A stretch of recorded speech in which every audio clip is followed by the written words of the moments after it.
Hello guys, ജിതിനാണ് your spiritual buddy. ഞാൻ കുറച്ച് നാൾക്ക് മുന്നേ ഒരു വീഡിയോ ചെയ്തിരുന്നു.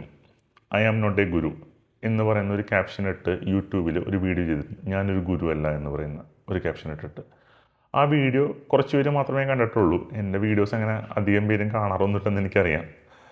പിന്നെ ഞാനത് മൈൻഡ് ചെയ്യാറുമില്ല. എത്ര പേര് കാണുന്നു എത്ര പേര് കാണുന്നില്ലെന്നൊന്നും ഞാൻ നോക്കുന്നില്ല.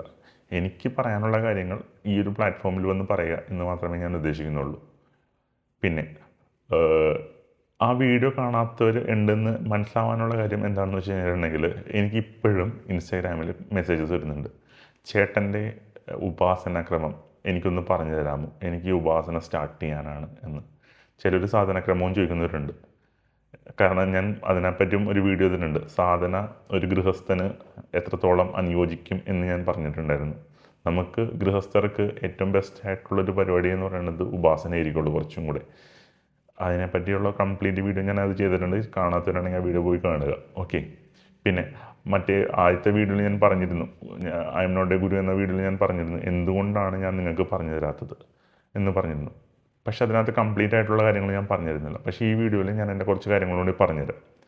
ഞാൻ എന്തുകൊണ്ടാണ് എൻ്റെ ഉപാസനക്രമങ്ങൾ നിങ്ങൾക്ക് പറഞ്ഞു തരാത്തത് എന്നുള്ള ഒരു ഉദാഹരണത്തിലൂടെ പറഞ്ഞുതരാം. കാരണം ഉദാഹരണത്തിലൂടെ പറഞ്ഞാൽ നിങ്ങൾക്ക് കുറച്ചും കൂടി ഈസി ആയിട്ട് മനസ്സിലാവും.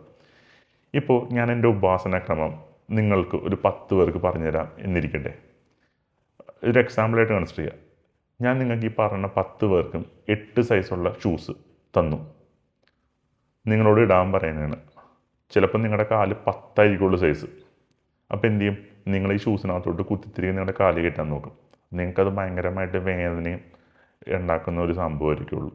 പിന്നെ ചിലരുടെ സൈസ് 6 ആയിരിക്കുള്ളൂ.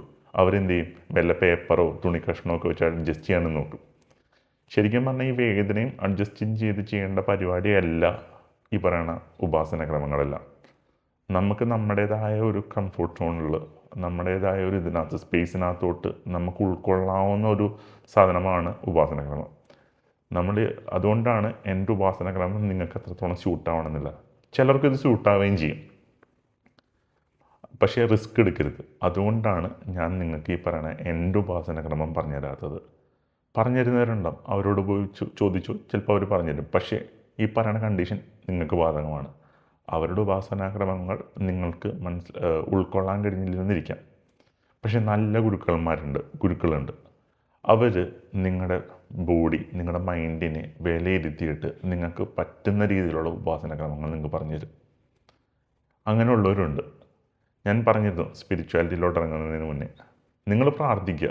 നിങ്ങളുടെ ഇഷ്ടദേവനോ ഇഷ്ടദേവിയെന്നോ നിങ്ങൾ മനസ്സുരുകി പ്രാർത്ഥിക്കുക. പക്ഷേ ഇവരെ പ്രാർത്ഥിക്കുന്നതിനേക്കാളും മുന്നേ നമ്മൾ വേറെ കുറച്ച് പേരെയും കൂടി പ്രാർത്ഥിക്കുന്നുണ്ട്. ഇപ്പോൾ ഞാനത് വഴിയെ പറഞ്ഞുതരാം ഈ വീഡിയോയിൽ. ഓക്കെ.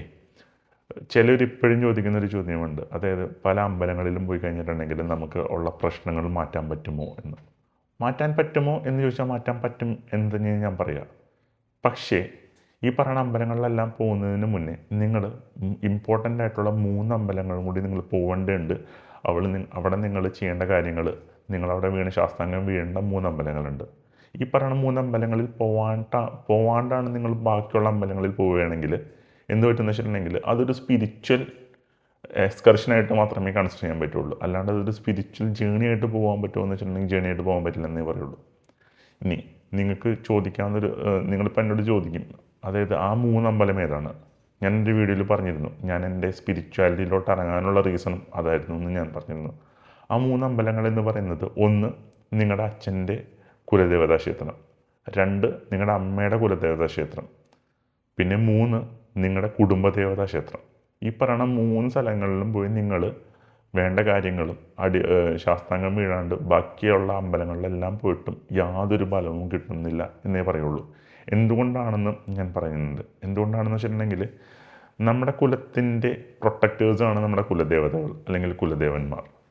ഇവർ നമ്മൾക്ക് കടാക്ഷിച്ച് കഴിഞ്ഞാൽ മാത്രമേ ബാക്കിയുള്ളവർക്കും നമ്മുടെ ലൈഫിലോട്ട് വന്ന് പോകാൻ പറ്റുള്ളൂ. കാരണം ഇവർ കടാക്ഷിച്ചിട്ടില്ലെങ്കിൽ ബാക്കിയുള്ളവർക്കും നമ്മുടെ ലൈഫിലോട്ട് വരാൻ പറ്റില്ല. ഞാനൊരു ഉദാഹരണം മുന്നേ പറഞ്ഞിരുന്നു. അതായത് നിങ്ങളുടെ വീട്ടിൽ നിങ്ങളുടെ അമ്മയ്ക്ക് ചോറ് കൊടുക്കാണ്ട് നിങ്ങൾ അപ്പുറത്തെ വീട്ടിലെ വേറെ ആരുടെ അമ്മയ്ക്ക് ചോറ് കൊടുക്കുന്നതിന് തുല്യമാണ് നമ്മൾ വേറെ ആരെങ്കിലും പ്രാർത്ഥിക്കുമ്പോൾ കിട്ടുന്ന പ്രശ്നം. നമ്മുടെ വീട്ടിലെ അമ്മയ്ക്ക് നമ്മൾ ഫസ്റ്റ് ചോറ് കൊടുക്കുക, എന്നിട്ടേ നമ്മൾ അപ്പുറത്തുള്ള ആളുടെ വീട്ടിലെ അമ്മയ്ക്ക് ചോറ് കൊടുക്കാൻ പോകാൻ പാടുള്ളൂ. ഇല്ലെങ്കിൽ എന്ത് പറ്റുമെന്ന് വെച്ചിട്ടുണ്ടെങ്കിൽ നമ്മുടെ അമ്മ ഇവിടെ ഇരുന്ന് പിരാകും നമ്മളെ. ഇതാ പ്രശ്നം. ഇതും കൂടി ഒന്ന് നമ്മൾ സോൾവ് ചെയ്ത് കഴിഞ്ഞാൽ നമുക്ക് പ്രശ്നങ്ങൾ കിട്ടും. എന്തുകൊണ്ടാണ് മലയാളികൾ ഇത്രയ്ക്കും ഇതായി പോകാനുള്ള റീസണും ഈ പറയുന്ന കുലദേവതയുടെ പ്രശ്നങ്ങൾ തന്നെയാണ്. അതേപോലെ ഇമ്പോർട്ടൻ്റ് ആയിട്ടുള്ള വേറൊരു കുറച്ച് ഇതും കൂടി ഉണ്ട്. അതിനകത്തൊരു ഇമ്പോർട്ടൻ്റ് ആയിട്ടുള്ളൊരു കാര്യമാണ് നാഗങ്ങൾ. നമ്മൾ ജീവിക്കുന്നത് നാഗങ്ങളുടെ ഭൂമിയിലാണ്. നമ്മൾ അവരെയൊക്കെ മാറ്റി അവരുടെ കാവും ഇതൊക്കെ കയ്യേറിയിട്ടാണ് നമ്മൾ ജീവിക്കുന്നത്. കാവ് കയ്യേറി കഴിഞ്ഞിട്ടുണ്ടെങ്കിൽ കാവ് തീണ്ടിയാൽ കുലം മുടിയും എന്ന് കേട്ടിട്ടില്ലേ? അതൊക്കെ തന്നെയാണ് നടന്നു പോയിക്കൊണ്ടിരിക്കുന്നത്. നാഗങ്ങൾ ആരാണെന്ന് വെച്ചിട്ടുണ്ടെങ്കിൽ നാഗങ്ങളാണ് guardians of the cosmic oceans. Okay, കുലദേവത നമ്മുടെ ഗാർഡിയൻസ്, നമ്മുടെ ഏഞ്ചൽ ഓഫ് ഗാർഡിയൻസ് ആണെങ്കിൽ നാഗങ്ങൾ ഗാർഡിയൻസ് ഓഫ് ദി ഓഷൻസ് ആണ്. ഇവരുടെ തട്ടകത്തിലാണ് നമ്മൾ ഇന്ന് കളിക്കുന്നത്, മലയാളികൾ എസ്പെഷ്യലി. അപ്പോൾ ഇവരെയും നമ്മൾ വേണ്ട രീതിയിൽ പ്രാർത്ഥിക്കുകയും അവരുടെ കാര്യങ്ങളും അനുഷ്ഠാനങ്ങളും ചെയ്തില്ലെങ്കിലും നമുക്ക് ലൈഫിൽ തിരിച്ചടികൾ ഉണ്ടാക്കും. ഓക്കെ, ഇത്രയും മാത്രമേ എനിക്ക് ഈ വീഡിയോയിൽ പറയാനുള്ളൂ. അപ്പോൾ അടുത്ത വീഡിയോ കാണാം ഗൈസ്. ബൈ.